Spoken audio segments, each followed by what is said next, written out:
money plants.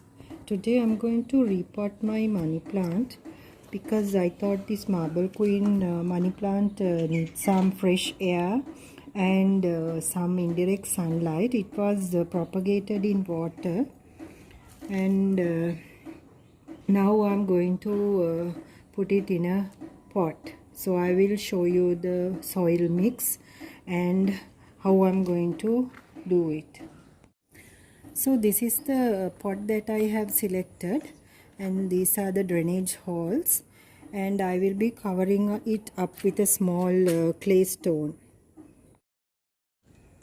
So now here I have covered it up with some clay stones because of the soil will be flushed out when we are watering. So that's how you do it. Now we need some garden soil. Now the soil mixture is ready. 1/3 of sand, garden soil and compost. This is well draining and mixed with all the necessary requirement for the plant.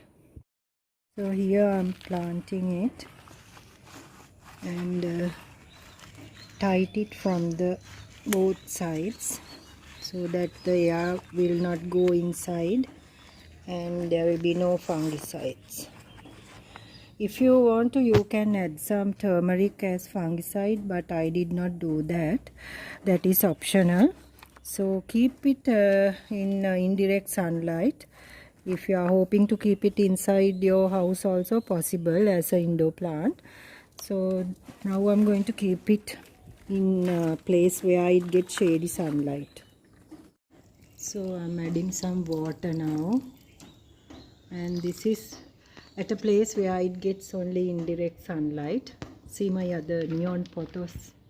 It is from cuttings and it is also growing well. So now that's it for today. Today I have shown you how to grow this marble queen pothos in a pot. So I hope you find this video very useful. Thanks for watching. Do like, share and subscribe to my channel. Thank you.